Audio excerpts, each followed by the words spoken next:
So today we came to Sahil Organization to survey and visit to collect some data information related to this organizations because of task guided by our professor of Iqra University Islamabad. So now here we are present and we are going to take an interview with an executive director, and her name is Manisa Bano.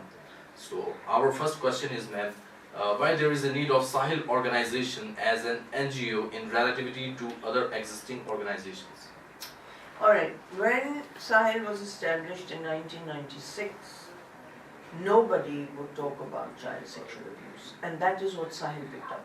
They said, we want to address, the young people who established it said, we want to address sexual abuse because nobody talks about it and it's very harmful for children, the effects are terrible, and therefore we are going to work on this issue. And I, as a chairman, actually did say, don't do it. I said, look, why don't you just say abuse? And sexual abuse will be a part of it. But they said, no, it will not. It will get neglected. So it was Sahil working against child sexual abuse. We were the first organization to pick up this particular topic. That's a very positive motive of this organization, and as we hear that this madam is saying that Sahil Organization is the first and only organization in Pakistan which is working on child sexual abuse. So madam, our next question is what are the aims and objectives of Sahil Organization? So our first one was to just work against child sexual abuse through prevention, awareness. That was our first objective. Then we realized that if we want to give awareness that look, this is what happens and this is how it happens, we must also provide legal services. So these were the first two things we started with. We started with a little survey here in Islamabad with mothers to ask them, did they know about sexual abuse of children, and did they think children should know how to protect themselves, and did they think who should tell them, who should tell the children? So they said, yes, we know, and yes, we want children to know and protect themselves, and teachers should tell, because we don't know how to say it, and they listen to teachers more. And so that is what we began with. We began with teachers training, telling them all about the various forms and the harmfulness. But more than that, we actually brought out a little book called Hifazat, which told children dangerous situations where they could be trapped and they should not do. Well, like go take free sweets from somebody, go off with anybody who comes and says, come with me, maybe take a car, take favors. That book of ours, Hifazat, even today is one of the best training tools that is available. And so we did teacher training and we did legal services. So that if anyone came with a case, they could come to us and we would do free legal services for them. So madam, our next question is, how many programs are they doing? Are we doing in our society? Yes. Are we doing? Yes, yes. Yeah, alright. So what we are doing now, we did then teacher training for a long time. Then we developed a lot of short animations, which I hope have you seen our website? Yes. Alright, so then you've seen them, which give all the messages to children, all the protection messages which are in our book. And all these messages are based on real life cases.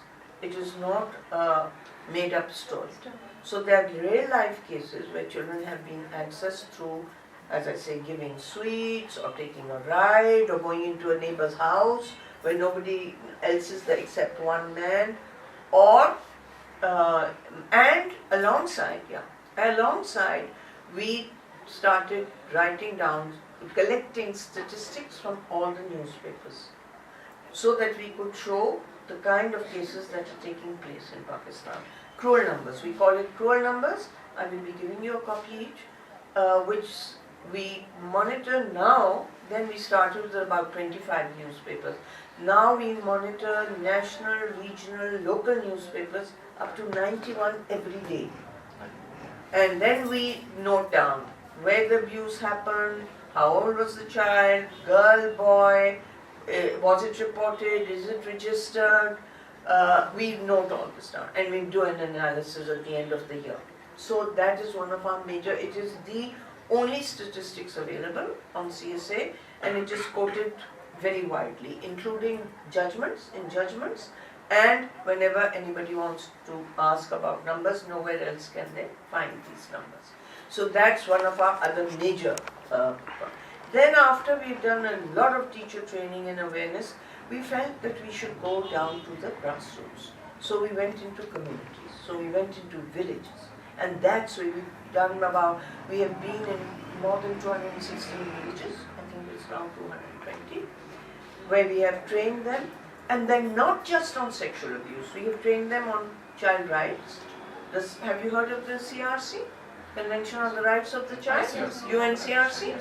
So we train them on that, we train them on the forms of abuse, we train them on protection messages, we train them on gender-based violence, because it's very important that people learn that when you are having violence in the home, how it affects your children. And we do that, we give them parenting skills. That how is a good parent going to behave and act? Because one of the things that happens is that when children are being abused at home, then they can easily be abused by others. Because first of all, their own level of confidence and self-esteem is very low, because they're being told all sorts of things at home. And secondly, because often an abuser will be very kind to the child. So then where will he go? He'll go to someone who's kind. Also, how much do we listen to our children? So even if they're objecting, and there's a real case for you, I can tell you, that there was this young girl, she was only about 11, she was abused by her uncle, her mom. And all she could do, because you're too scared to talk to your children, to your parents, and she had a little sister, and the uncle would say, I will kill this girl if you say a word. So they also threaten you, abusers threaten you. So she wouldn't say anything, but she'd just tell her mother, don't leave me alone anywhere. But as it happened, she was left alone again in the Mamu's house, and he did then rape her, but he got 25 years imprisonment. In fact, death sentence was given. So that's the kind of thing that happens, and that's the kind of thing we are trying to do. Madam, what's your opinion regarding role of mother in child sexual abuse? You know, it's not mother only. I think mothers and fathers must take equal responsibility in having good relationships with their children. It's very important. A strong relationship, in which a child is confident that he can go and tell his parents that this is what I'm worried about, or this is what is happening to me. Because it is one of the most difficult things to tell. And if you haven't given that confidence to your child, if you haven't made him so close and such a good friend, not you spoiling your child. Be a friend, listen, talk, share, tell them what you're thinking, tell them about feelings. All those things have to be done by both parents if we want to protect our children. And my question is for Executive Director of Sahil Organization, and she provided us a lot of information, facts and figures, and a lot of points that are related to awareness. So, ma'am, we are very thankful to you for giving us a very good time and awareness. Really appreciate your Thank you thought. for coming. Thank you so much. Thank you.